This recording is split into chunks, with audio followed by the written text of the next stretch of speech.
Police কনস্টেবলের স্ত্রী তার পুলিশ জামাইকে তালাক দিছে। কোন জামাই রে? আচ্ছা, পুলিশ জামাইরে কি কোনোদিন তালাক দেয়? কারণ সরকারি চাকরি করে না, লম্বা লম্বা বেতন পায়, আরামে খায়। আমি বললাম কিরি ব্যাপার, পুলিশ স্বামী অথচ স্ত্রী তাকে তালাক দিয়ে দিল, খবরটা কি একটু পড়তে হবে। আমি যখন ভিতরে ঢুকলাম, ঢুকার পরে বললাম দেখি কেন তালাক দিল। যখন ভিতরে ঢুকলাম, দুইখা দেখি ওই যে কয়েকদিন আগে রংপুরের মধ্যে একটা ছাত্র মরছিল না, আবু সাঈদ, নাম শুনছেন না আপনারা? আবু সাঈদ, এই যে মানে বুক টান করে দাঁড়ায় ছিল, এইভাবে বুক টান করে দাঁড়াইছিল, তো হঠাৎ করে একজন পুলিশ তাকে গুলি করলো, সে ওইখানেই হত্যা হয়ে গেল, নিহত হয়ে গেল, শহীদ হয়ে গেল। ওই আবু সাঈদকে যে পুলিশ হত্যা করেছে, ওই পুলিশের স্ত্রী তার স্বামীকে তালাক দিয়ে দিয়েছে। তার স্বামীকে বলেছে, শোনো, তুমি একজন ছাত্রের বুকে গুলি চালিয়েছো, এর মানে তুমি পশুতে পরিণত হয়ে গিয়েছো, তুমি আর মানুষ নও, একজন পশুর সাথে আমি সংসার করতে পারি না, তুমি তোমার চাকরি নিয়ে থাকো, আমি আখিরাতের চাকরিতে লেগে গেলাম। সুবহানাল্লাহ। তাহলে একজন স্ত্রী যেমন ভাবে স্বামীকে ভালো পথ দেখাতে পারে, এমন ভাবে খারাপের প্রতিবাদও করতে পারে। জোরে বলে ঠিক না? আমার তেলাওয়াতকৃত আয়াতের মধ্যে আল্লাহ তাআলা কি বলেন আগে এটা আমরা জেনে নেই। আল্লাহ তাআলা বলেন, ইয়া আইয়ুহান নাস, হে আমার মায়ার মানুষেরা। কে বলতেছেন? আল্লাহ আমাদেরকে মায়ার মানুষ বলে ডাক দিছেন। ইয়া আইয়ুহান নাস, হে আমার মহব্বতের মানুষ, হে আমার মায়ার মানুষ, হে আমার ভালোবাসার মানুষ। উবুদু, তোমরা ইবাদত করো। কি করো? ইবাদত করো। রব্বাকুমুল্লাযী, কার ইবাদত করবা? যে রব তোমাদেরকে লালন পালন করেন, ওই রবের ইবাদত করো। সুবহানাল্লাহ। ওই রব শুধু তোমাদেরকে লালন পালন করেন না, আল্লাযীনা মিন ক্বাবলিকুম, তোমাদের পূর্বে যারা ছিলেন তাদেরকেও ওই রবি সৃষ্টি করেছেন এবং ওই রবি তাদেরকে লালন পালন করেছেন। জোরে বলেন ঠিক কিনা? আমাদের আগে যারা পৃথিবীতে আসছে তাদের লালন পালনকারী কে? আমরা বর্তমানে যারা আছি আমাদের লালন পালনকারী কে? আমাদের পরে যারা আসবে সবাইকে লালন পালন কে করবেন? আল্লাহ তাআলা করবেন। ইয়া আইয়ুহান নাস উবুদু রাব্বাকুমুল্লাযী খালাকাকুম ওয়াল্লাযীনা মিন ক্বাবলিকুম লাআল্লাকুম তাত্তাকুন।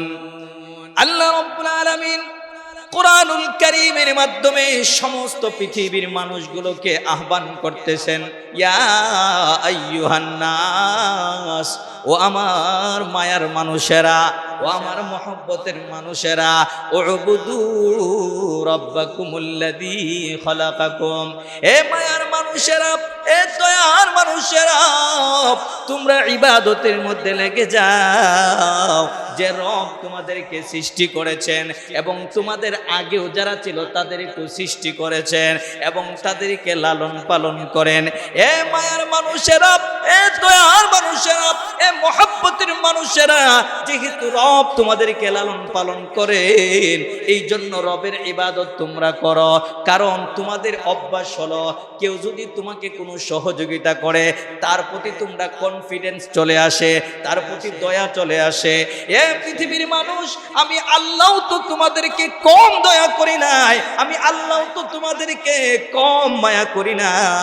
তোমাদের যা কিছু প্রয়োজন হয় সব কিছু আমি আল্লাহ ব্যবস্থা করে। জোরে বলেন ঠিক কি না? আমাদের যা কিছু প্রয়োজন হয় সব কিছুর ব্যবস্থা কে করেন? আল্লাহ করেন। ইয়া আইয়ুহান নাস উবুদু রাব্বাকুমুল্লাযী খালাকাকুম ওয়াল্লাযীনা মিন ক্বাবলিকুম লাআল্লাকুম তাত্তাকুন। এরপরে আল্লাহ বলতেছেন, আল্লাযী জাআলা লাকুমুল আরদা ফিরাশা, এ মায়ার মানুষেরা, দয়ার মানুষেরা রে, জমিনের দিকে তাকায়া দেখো, এই জমিনটাকে আমি আল্লাহ তোমাদের জন্য বসবাসের উপযোগী বানায়া দিছি।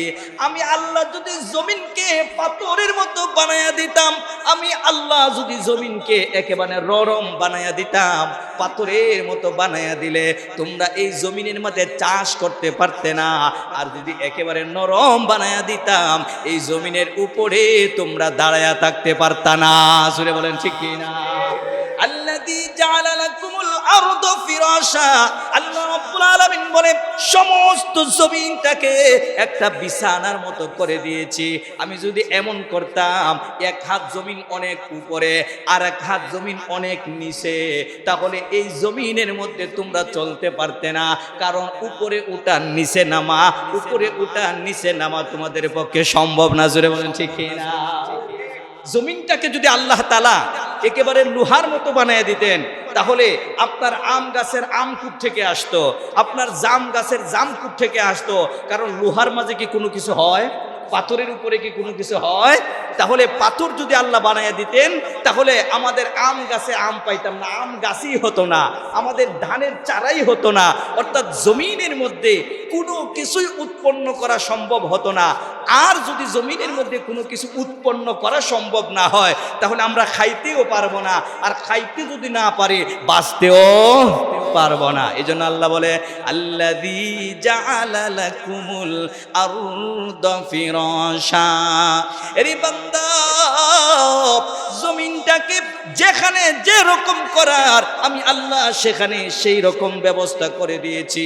এই যে দেখেন বিশাল একটা বিল্ডিং, আল্লাহ তাআলা যদি জমিনটাকে দারুণ ক্ষমতা না দিতেন, তাহলে আমরা এই বিল্ডিংটাকে জমিনের উপরে বানাতে পারতাম না। জোরে বলেন ঠিক না? জমিনের উপরে আমরা বানাই, কেমনে পারি বিল্ডিং এই বানাইতে? কারণ আল্লাহ তাআলা জমিনটাকে এই বিল্ডিং বানানোর মতো উপযুক্ত করে দিয়েছেন। সুবহানাল্লাহ। এখন যদি পাথরের মতো করে দিতেন, তাহলে বিল্ডিং বানানো সম্ভব হইতো? কারণ পাথর ভেঙ্গে বিল্ডিং বানানো আমাদের মতো দুর্বল মানুষদের পক্ষে সম্ভব না। আল্লাযী জাআলা লাকুমুল আরদা ফিরাশা, আল্লাহ রাব্বুল আলামিন বলে ও মায়া, ও আমার বান্দারা, আমি তোমাদেরকে কত মায়া করি, আমি তোমাদেরকে কত ভালোবাসি, যে এই জমিনটাকে তোমাদের জন্য উপযুক্ত করে দিয়েছি। যেভাবে তোমরা এই জমিনে সুখ শান্তিতে বসবাস করতে পারো, যেভাবে তোমাদের বসবাসের জন্য সুবিধা হয়, আমি জমিনটাকে এমনই করে দিয়েছি। যেখানে নদীর দরকার আমি আল্লাহ তাআলা একটু গর্ত সিস্টেম করে দিয়েছি, যেখানে পাহাড় দরকার আমি আল্লাহ জমিনটাকে একটু উঁচু করে দিয়েছি, যেখানে সমান্তরাল দরকার এখানের মধ্যে আমি আল্লাহ তাআলা জমিনকে সমান রেখে দিয়েছি। জমিন কি একই অবস্থায় না, জমিনের ভিন্ন ভিন্ন অবস্থা আছে। যেখানে উঁচার দরকার আল্লাহ জমিনকে এখানে উঁচা করছেন, যেখানে সমান দরকার আল্লাহ এখানে জমিনটাকে সমান করছেন, যেখানে শক্ত দরকার এখানে আল্লাহ তাআলা জমিনটাকে শক্ত করছেন, যেখানে মিডিয়াম দরকার এখানে জমিনটাকে আল্লাহ তাআলা মিডিয়াম করছেন, যেখানে চাষাবাদের দরকার এখানে আল্লাহ তাআলা চাষাবাদের উপযুক্ত করে জমিনটাকে তৈরি করছেন। সুবহানাল্লাহ। কি আমরা গবেষণা করি না? আমরা যদি জমিনকে নিয়ে গবেষণা করতাম, আমরা যদি আল্লাহর সৃষ্টিকে নিয়ে গবেষণা করতাম, তাহলে আমাদের ঈমানের জন্য এত বয়ানের দরকার হতো না। এই গবেষণায় আমাদের ঈমান বাড়ায় দিত। ঠিক না? ইয়া আইয়ুহান নাসু উবুদু রাব্বাকুমুল্লাযী খালাকাকুম। এজন্য ইবাদত করব কার? আমরা। আরেকটু জোরে বলেন, কার ইবাদত করতে হবে? আল্লাহর ইবাদত। উবুদু, আল্লাহর ইবাদত করতে হবে। সম্মানিত হাজিরিন, আল্লাহর ইবাদত করা ছাড়া, আল্লাহর বন্দিগি করা ছাড়া, আল্লাহর হুকুম মানা ছাড়া আল্লাহর সামনে দাঁড়ানোর মতো দুঃসাহস দেখাবেন না, এত বড় স্পর্ধা করবেন না। কারণ পৃথিবীর একজন বিচারকের সামনে দাঁড়াইয়া কথা বলার মতো সাহস আমাদের হয় না। গলা কাঁপে, হাঁটু কাঁপে, শরীর কাঁপে। এই জন্য আমরা পারি না, আরেকজন উকিল ধরতে হয়। যেটা বলেন ঠিক না?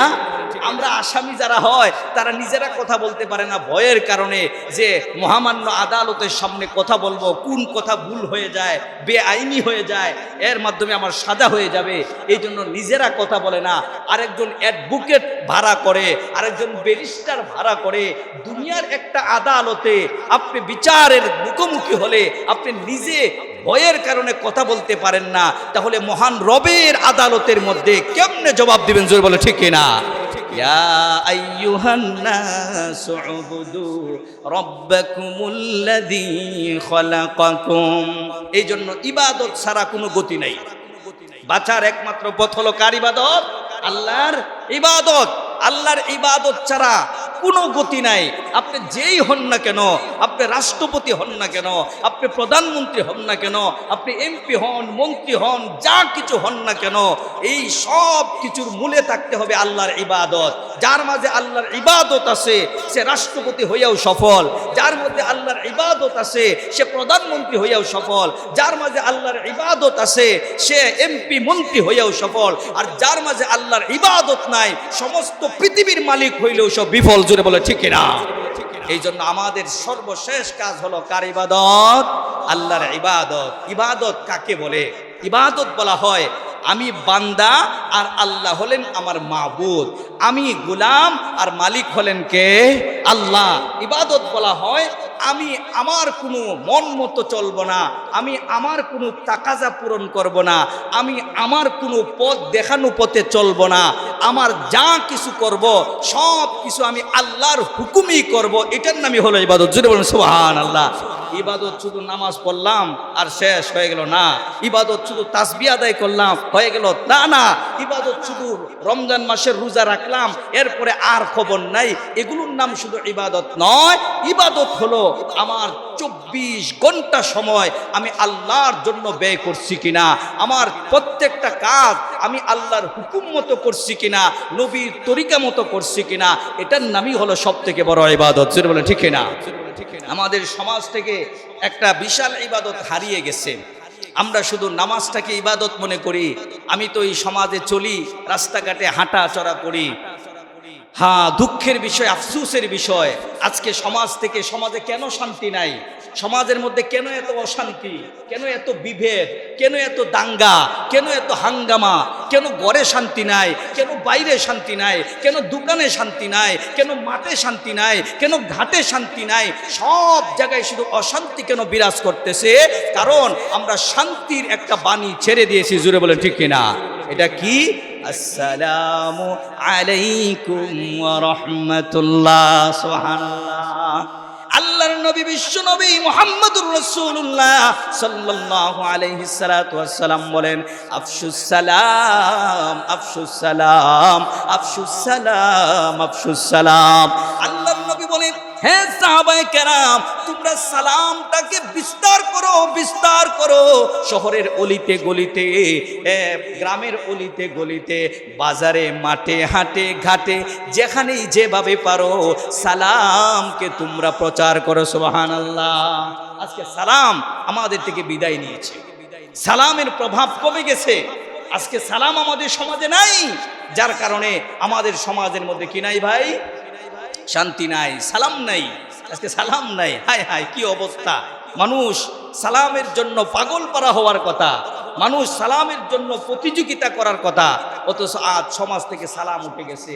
আল্লাহ নবী বলেছেন যে সমাজের মধ্যে সালাম থাকবে না, ওই সমাজের মধ্যে কোনো শান্তি থাকতে পারে না। সালাম শুরু করতে হবে স্বামী এবং স্ত্রীর মাধ্যমে। কার কার মাধ্যমে? স্বামী এবং স্ত্রীর মাধ্যমে। কারণ এই দুইজনের মাঝে যদি শান্তি প্রতিষ্ঠা হয়ে যায় তাহলে পুরা পরিবারের মাঝে শান্তি প্রতিষ্ঠা হয়। জোরে বলেন ঠিক কিনা? এজন্য সালাম শুরু করবে কে কে? জোরে বলেন। স্বামী আর স্ত্রী। আগে আপনি যখন মসজিদ থেকে যাবেন, যাওয়ার পরে আপনি যখন আপনার স্ত্রীকে গিয়ে সালাম দিবেন, আসসালামু আলাইকুম ওয়া রাহমাতুল্লাহি ওয়া বারাকাতুহু, আপনার স্ত্রী যখন উত্তর দিবে ওয়া আলাইকুমুস সালাম ওয়া রাহমাতুল্লাহি ওয়া বারাকাতুহু, আপনি আপনার স্ত্রীকে সালাম দেওয়ার সাথে সাথে আপনার স্ত্রীর উপরে এবং আপনার উপরে আল্লাহর পক্ষ থেকে বিশেষ 10টা রহমত নাজিল হয়ে যায়। সুবহানাল্লাহ। 10টা নেকি তো আছেই, আবার 10টা নেকির সাথে 10টা রহমত নাজিল হয়। রহমত কাকে বলে? রহমত হলো যেটা নাজিল হওয়ার পরে আপনার অন্তরটা পরিষ্কার হয়ে যায়। রহমত নাজিল হওয়ার পরে আপনার অন্তর থেকে বিভিন্ন ধরনের ময়লা দূর হয়ে যায়। রহমত নাজিল হওয়ার মাধ্যমে দুইজনের মধ্যে ভালোবাসা পয়দা হয়। সুবহানাল্লাহ। আমাদের ভালোবাসা আমরা স্বামী স্ত্রীর সাথে করতে চাই না, স্বামী স্ত্রী একজন আরেকজনকে দেখতেই পারে না। আমাদের সব ভালোবাসা জমা রাখে ভাবির জন্য, অমুকের জন্য, তমুকের জন্য। জোরে বলেন ঠিক না? স্বামী স্ত্রীর মধ্যে আপনার যদি মহব্বত পয়দা হয়ে যায় তাহলে ওই সমাজের মধ্যে কোনো অশান্তি থাকতে পারে না। এই জন্য সম্মানিত মুসল্লিয়ানে কেরাম, আপনাদেরকে আমি অনুরোধ করি, আপনারা যে সময় মসজিদ থেকে ঘরে যাবেন, বাজার থেকে ঘরে আসবেন, অথবা আপনি বিভিন্ন কাজে গেছিলেন, কাজ থেকে যখন ঘরে আসবেন, আসার পরে আগে প্রথমেই আপনি দরজার কাছে এসে সালাম দিবেন। হয়তো প্রথম প্রথম কিছু লজ্জা লাগবে, প্রথম প্রথম কিছু শরম লাগবে, কারণ এই আমল তো করেন নাই। যে বলেন ঠিক না? আপনারা মনে করছেন যে সালাম শুধু ইমাম সাহেবকে আমরা দিব আর ইমাম সাহেব আমাদেরকে দিবে, সালাম শুধু ছোট্ট ছোট্ট এরা মুরব্বীদেরকে দিবে আর মুরব্বীরা মাঝে মাঝে ছোট্টদেরকে দিবে।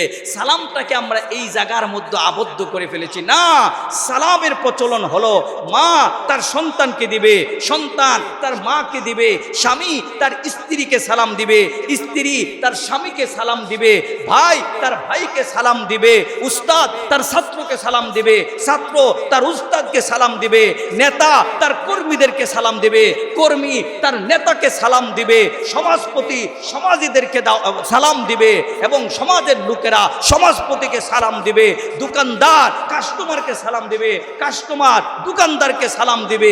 এইভাবে যদি প্রত্যেক জায়গার মধ্যে সালামের প্রচলন ঘটে তাহলে সমাজ থেকে অশান্তি দূর হবে। জোরে বলেন ঠিক না? এই জন্য স্বামী আর স্ত্রী একজন আরেকজনের সহযোগী। ইবাদতের ক্ষেত্রে স্বামী স্ত্রীকে সহযোগিতা করবে এবং স্ত্রী স্বামীকে কি করবে? সহযোগিতা করবে। কি বলেন, এটা দরকার আছে না নাই? স্ত্রী স্বামীকে যেভাবে পরিবর্তন করতে পারবে, স্বামী স্ত্রীকে যেভাবে পরিবর্তন করতে পারবে, এভাবে অন্য কেউ জীবনেও পারবে না। এটাই হাদিসের কথা, আমার কথা না, আল্লাহ নবী বলেছেন। আল্লাহ নবী বলে একটা স্ত্রী তার স্বামীকে জান্নাতের পথ দেখাতে পারে এবং একটা স্বামী তার স্ত্রীকে জান্নাতের পথ দেখাতে পারে। সুবহানাল্লাহ। ভালো পথে স্ত্রী যেমন স্বামীকে সহযোগিতা করবে, খারাপ পথ থেকে বাঁচানোর জন্য স্ত্রী তার স্বামীকে সহযোগিতা করবে। জোরে বলেন ঠিক না? আজকে দেখলাম হঠাৎ করে একটা ভাইরাল খবর। কি হয়েছে? একজন পুলিশ কনস্টেবলের স্ত্রী তার পুলিশ জামাইকে তালাক দিছে। কোন জামাই রে? আচ্ছা, পুলিশ জামাইরে কি কোনোদিন তালাক দেয়? কারণ সরকারি চাকরি করে না, লম্বা লম্বা বেতন পায়, আরামে খায়। আমি বললাম কিরি ব্যাপার, পুলিশ স্বামী অথচ স্ত্রী তাকে তালাক দিয়ে দিল, খবরটা কি একটু পড়তে হবে।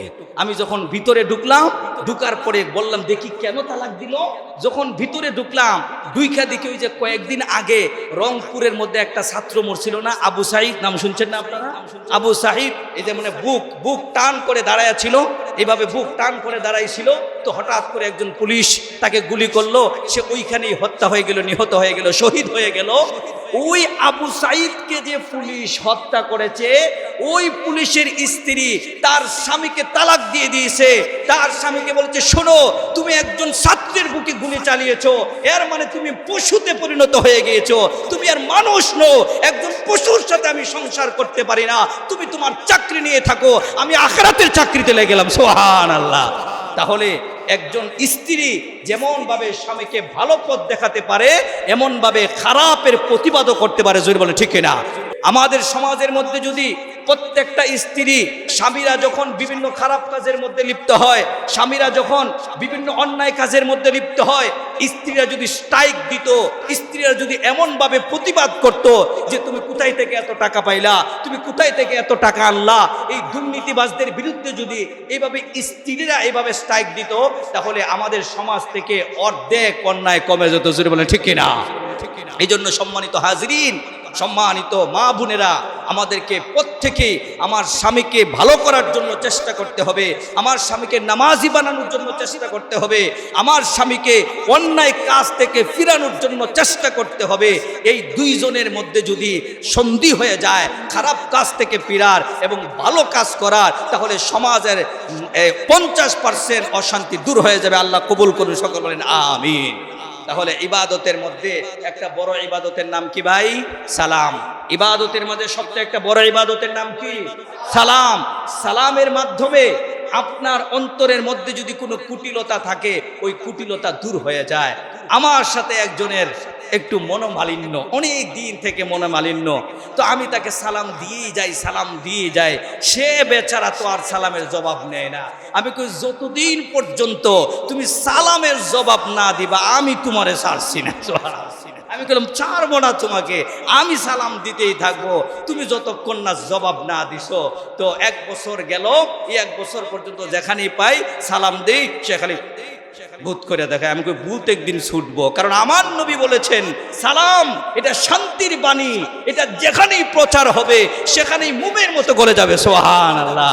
হঠাৎ করে 1 বছর পরে ঈদের দিনে, ঈদ উল ফিতরের দিনে আমি যখন সালাম দিলাম, আঞ্জামেরা আমারে ধরছে, ধরে চোখের পানি ফেলে বলতেছে, হায় হায়, আমি তো তোমার ব্যাপারে অনেক অনেক মন্দ ধারণা আমার ছিল, এই জন্য জীবনে ফোন করেছিলাম যে তোমার সাথে আর কথাই বলবো না, কিন্তু না পারলাম না। তোমার সালাম আমাকে ভালোবাসা বাড়াইয়া দিয়েছে, তোমার সালাম আমার বাধা দূর করে দিয়েছে, আজকে থেকে তুমি আমার চিরদিনের বন্ধু। সুবহানাল্লাহ। সুতরাং আজকে আমাদের সমাজে সালাম না থাকার কারণে যাদের সাথে শত্রুতা তার সাথে শত্রুতা বাড়ে, যার সাথে দূরত্ব তার সাথে দূরত্ব বাড়ে।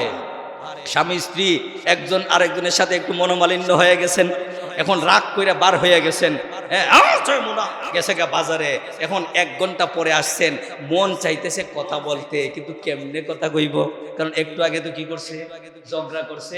আল্লাহ নবী কয় এই ঝগড়ার মধ্যে পানি ঢালার জন্য তুমি একবার সালাম দিয়ে দাও, সালাম দিয়ে কাম হচ্ছে না, আরেকবার দিয়ে দাও, দেখবা 2-3 বার সালাম দেওয়ার পরে করে একটা হাসি দিব, জোরে বলেন ঠিক না? দেখবেন আর কোনো কিছু থাকবে না।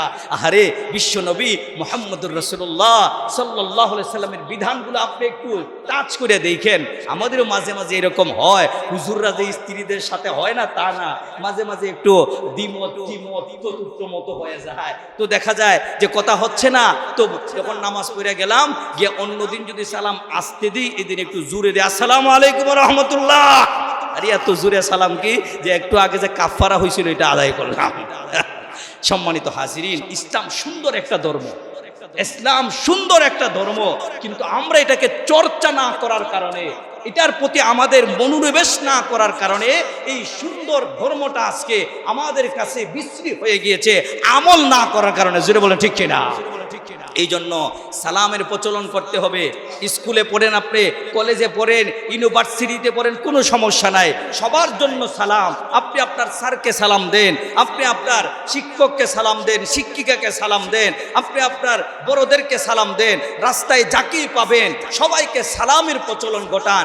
যে সমাজের মধ্যে সালামের প্রচলন ঘটবে ওই সমাজে আল্লাহর পক্ষ থেকে অটোমেটিক শান্তি নাজিল হবে। সুবহানাল্লাহ। এই আমল করতে পারবেন না ইনশাআল্লাহ? যদি এই আমল করতে পারেন, এখন থেকে যদি শুরু করেন, আমি আমলের ঘাটতি দেখতে পাচ্ছি। আমি তো রাস্তাঘাটে চলি, এই এলাকার মধ্যে একটু ঘাটতি আমি দেখতে পেয়েছি সালামের ব্যাপারে। আমরা উদাসীন, সালাম যেন দিতেই চাই না। এই মুরব্বীদের মধ্যে কয়েকজন আছে, আমরা একটু সালাম বিনিময় করি, কিন্তু বাকি যুবক কিছু যারা আছেন এবং উঠতি বয়সের যারা আছে, হঠাৎ 2-1টা স্কুলের ছাত্র সালাম দেয়, বলবেন হুজুর তাহলে কি আপনি সালামের অপেক্ষা করেন? যে না, আমি সালামের অপেক্ষা করি না, আমি একজন খতিব হিসাবে, আমি একজন দায়িত্বশীল হিসেবে আপনাদেরকে অবস্থাটা বলতেছি, এটা বলা আমার ইমানি দায়িত্ব। জোরে বলেন ঠিক না? এই জন্য সম্মানিত মুসল্লিয়ানে কেরাম, আপনারা সালামকে প্রচলন করতে থাকেন, প্রত্যেকটা পরিবারের মাঝে, প্রত্যেকটা ঘরে ঘরে, প্রত্যেকটা রাস্তায় রাস্তায়, প্রত্যেকটা এলাকায় এলাকায় যার সাথে সাক্ষাৎ হবে তাকেই সালাম দিবেন। সুবহানাল্লাহ। আল্লাহর নবী যখন এই কথা বললেন, আফসুস সালাম, আফসুস, সংক্ষেপ করে দেই, ওই লোকটার সাথে যদি তোমার একদিনের ভিতরে 1000 বারও সাক্ষাৎ হয়, তাহলে 1000 বারে তুমি তাকে সালাম দিবা। সুবহানাল্লাহ। আল্লাহর নবী বলে, হে সাহাবায়ে কেরাম, যদি তুমি 1000 বার সাক্ষাৎ হয়, 1000 বার তাকে সালাম দিতে পারো, মনে রেখো কিয়ামতের কঠিন ময়দানে ওই সালামের উত্তরগুলোর কারণে সালামের যে রহমত আছে, ওই রহমতগুলো তোমার জন্য জান্নাতে যাওয়ার কারণ হয়ে যাবে। সুবহানাল্লাহ। এই জন্য সালামকে বিস্তার করতে হবে। আমি আবার উদাত্ত আহ্বান জানাচ্ছি, আমাদের সব জায়গার মধ্যে যেন সালামের বিস্তার থাকে। সকল বলেন আমিন। একবার জুবায়ের আহমদ আনসারী একজন বক্তা ছিলেন, তো উনি এক জায়গার মধ্যে মাহফিল করছেন, করার পরে রাত্রে আসতেছেন, তো বক্তা যারা হয় অনেকেই তো বক্তাদের পিছনে একটু লিলিয়ে থাকে, কারণ ওই যে মাহফিল করার পরে কিছু হাদিয়া পায় না, বক্তাদের কিছু হাদিয়া তো পকেটে দেওয়া হয়। তো যারা ডাকাত দল আছে তারা অনেক সময় খেয়াল রাখে কোন বক্তা কোন রাস্তায় গেছে, কোন রাস্তায় আসে।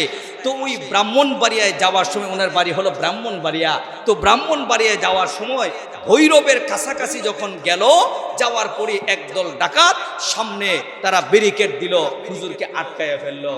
ড্রাইভার বলতেছে, হুজুর কি করা, গ্লাস খুললেই তো আমাদের উপর আক্রমণ করবে।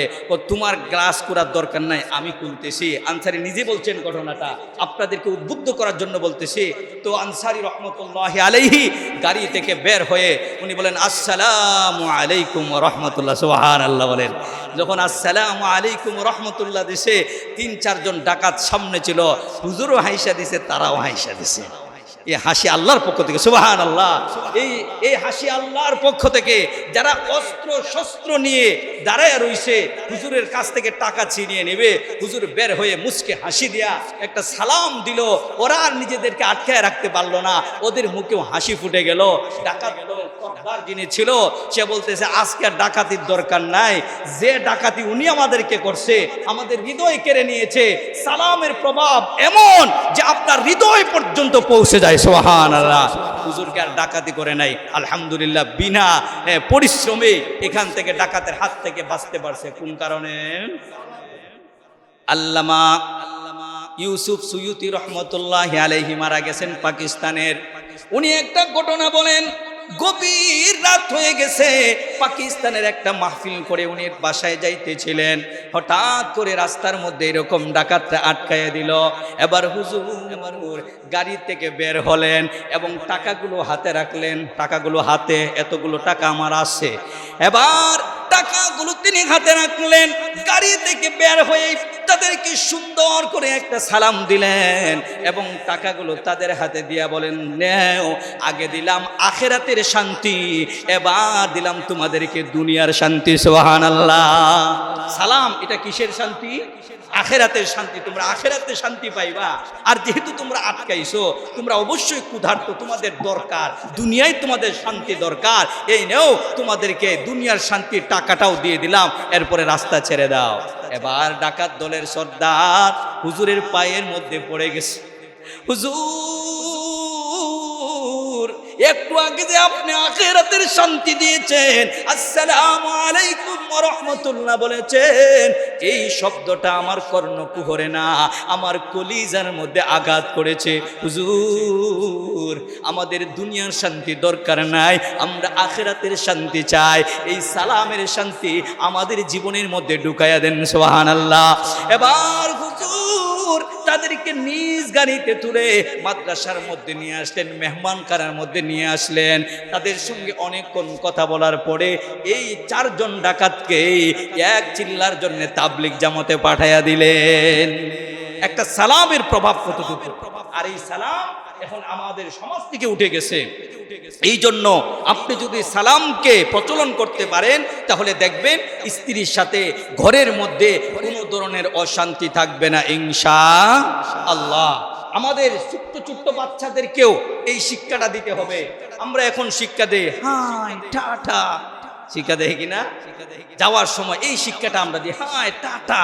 আশ্চর্য ব্যাপার, আপনি একজন মুসলমান, আপনার সন্তানকে আপনি হাই শিখান, আপনার সন্তানকে আপনি টাটা শিখান, এর মাধ্যমে আপনি আপনার সন্তানকে জাহান্নামের পথ শিখাইলেন। জোরে বলেন ঠিক কিনা? আমার সন্তান, মুসলমানের সন্তানকে আমরা হাই শিখাতে পারি না, টাটা শিখাতে পারি না। এগুলো হলো হিন্দুয়ানি, এগুলো হলো ইহুদিদের শিখানো, ইহুদির শিখানো বার্তা আমাদের মুসলমানের ঘরে কেন আসবে? জোরে বলে ঠিক কিনা? আমার সন্তানকে প্রথমেই যখন শিখাতে হবে, আসসালামু আলাইকুম ওয়া রাহমাতুল্লাহ। হুজুর, এই শব্দ তো ছোটকালে বলতে পারে না। হ্যাঁ, ছোটকালে যখন কথা বলতে পারে না, তাকে সালামের সিস্টেম শিখাতে হবে। যেমন তার একটু হাতটা তুলবেন, সালাম দেন, সালাম দেন, এইভাবে তার হাতটা তুলবেন। এইভাবে অঙ্গ ভঙ্গি করে ছোট্ট কাল থেকে তার মধ্যে সালামের মহব্বত ঢুকাইয়া দিতে হবে, সালামের ভালোবাসা ঢুকাইয়া দিতে হবে। আপনার সন্তান যদি ছোটকাল থেকে সালাম শিক্ষা করে, ওই সন্তান কোনোদিন অশান্তিতে পড়বে না, কাউকে অশান্তিতে ফেলবেও না। জোরে বলেন ঠিক কিনা? সমাজের মধ্যে 2 ধরনের থাকে, কেউ অশান্তিতে পড়ে আর কেউ অশান্তিতে ফেলে। তাহলে ওই সন্তান যদি ছোট্ট কাল থেকে সালাম শিক্ষা করে, তাহলে সে কোনোদিন মানুষের অশান্তির কারণও হবে না এবং নিজের মধ্যেও কোনোদিন অশান্তি বোধ করবে না। আমি আমার ছোট্ট মেয়েটাকে আলহামদুলিল্লাহ সালামের শিক্ষাটাকে ছোটকাল থেকে দিয়েছি। আমি এগুলো এই জন্য বলি আপনাদেরকে উদ্বুদ্ধ করার জন্য। আলহামদুলিল্লাহ এখন আমি যখনই ঘর থেকে বের হয়ে আসি, যখন নামাজের জন্য যাব, দৌড়াইয়া যখনই পাঞ্জাবিটা পরি, দৌড়াইয়া ঘর থেকে বের হবে, বের আসসালামু আলাইকুম রহমতুল্লাহ, হাত বাড়ায় দেবে, মুসাফা করবে, মাঝে মাঝে বুকটা মিলিয়ে মুয়ানাকাও করে, সুবহানাল্লাহ। কারণ এই শিক্ষা দিয়েছি, জীবনেও আমাকে হাই বলবে না, জীবনেও কাউকে টাটা বলবে না, কারণ ওই শিক্ষা তো আমি দেই নাই, ওই শিক্ষা তো তার মগজে নাই, তার মগজে আছে সালাম আর সালাম। জোরে বলেন ঠিক কিনা? আমার সন্তানকে আমি এই শিক্ষা দিতে হবে, আমার সন্তানকে সালামের শিক্ষা দিতে হবে। কতই না মধুর অনেক বাড়িতে যখন দাওয়াত খাইতে যাই, কিছু কিছু অভিভাবক আছে খুবই সচেতন, ছোট্ট ছোট্ট বাচ্চারা এরকম যখন দরজার সামনে যায়, দরজা খোলার পরে কয় আসসালামু আলাইকুম রহমতুল্লাহ। এত ছোট্ট বাচ্চা যে এখনো ভালো করে কথাও বলতে পারে না, সে যখন আইসা দরজার মধ্যে সালাম দেয় তখন অন্তরটা ঠান্ডা হয়ে যায়, সুবহানাল্লাহ। তাহলে আমাদের সন্তানদেরকে আমরা কি শিক্ষা দেব ভাই? সালাম শিক্ষা দেব। ইবাদতের মধ্যে গুরুত্বপূর্ণ একটা ইবাদত হলো সালাম। যে সমাজের মধ্যে সালাম আছে ওই সমাজের মধ্যে কি নাই? অশান্তি নেই। আরেকটু জোরে বলেন, কি নাই? অশান্তি নাই। আপনারা কি চান না অশান্তি দূর করবেন? এইভাবে অশান্তি দূর হবে না তো, সালাম আনতে হবে, সালামকে প্রচলন করেন। যতক্ষণ পর্যন্ত সালাম প্রচলন না হবে ততক্ষণ পর্যন্ত শান্তি আসতে পারে না। আল্লাহ যেন আমাদেরকে সালামের উপরে আমল করা তৌফিক দান করে, সকলে বলেন আমিন। আসুন আমার আয়াতের দিকে যাই। আল্লাহ বলেন, ইয়া আইয়ুহান নাসু উবুদু রাব্বাকুমুল্লাযী খালাকাকুম ওয়াল্লাযীনা মিন ক্বাবলিকুম লাআল্লাকুম তাত্তাকুন। আল্লাহ রাব্বুল আলামিন বলেন, হে বান্দা, আমি আল্লাহই তো তোমাদেরকে সৃষ্টি করেছি, আমি আল্লাহই তো তোমাদেরকে লালন পালন করে। বান্দারে, আমি যদি দিনকে দিন না করি তাহলে কারো ক্ষমতা নাই এই দিনকে দিন করার। আমি যদি রাতকে রাত না করি কারো ক্ষমতা নাই এই রাতকে রাত করার। আমি যদি জমিনের মধ্যে ফসল না দেই কারো ক্ষমতা নাই একটা ধান তৈরি করার ক্ষমতা আসেনি। আমি যদি গাছের মধ্যে ফল না দেই এই গাছের মধ্যে ফল দেওয়ার মতো ক্ষমতা কারো নাই। আমি যদি জমিনের মধ্যে পানি না দেই এই জমিনে পানি দেওয়ার মতো ক্ষমতা কারো নাই। সুতরাং এ বান্দা, আমার জমিন, আমার ফসল, আমার পানি, আমার বাতাস, আমার আসমান, এই সবগুলোর মধ্যে তুমি থাকবা আর আমার ইবাদত করবা না, এটা আমি আল্লাহ মেনে নিতে পারি না। জোরে বলেন ঠিক কি না? আপনি একজন কাজের লোক আনলেন, ভালো করে খেয়াল করেন, আপনি একজন কাজের লোক আনলেন, সকালে আইনা আপনার ঘরের মধ্যে তাকে পেট ভরে খাওয়াইলেন, খাওয়াইয়া টাওয়াইয়া পানও খায়, পানও খাওয়াইলেন, সব কিছু খাওয়াইয়া ক্ষেতের মধ্যে নিলেন, নিয়ে বললেন এই যে ক্ষেতটা আমার, এই ক্ষেতের মধ্যে কাজ করবা, বিনিময়ে তোমার 1000 টাকা দেওয়া হবে। সকালেও খাওয়াইছি, দুপুরেও খাবার খাইবা, আরো কত পাইবা? 1000 টাকা পাইবা। ক্ষেত দেখাইয়া দিয়ে আসছে যে এই ক্ষেতের মধ্যে কাজ করবা। যখন সন্ধ্যা হয়েছে, দুপুরের ভাতও পাঠাইয়া দিছে ছেলেরে দিয়া। যখন সন্ধ্যা হয়েছে, মালিক তো মনে করেছে আমার পুরা কাজ সম্পন্ন হয়ে গিয়েছে, কারণ এই কাজটা করতে সকাল থেকে সন্ধ্যা পর্যন্ত সময় লাগে।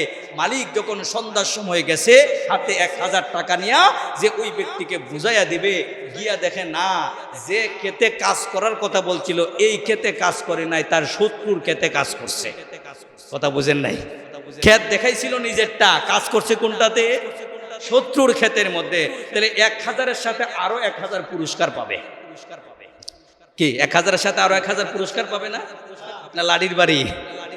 হ্যাঁ।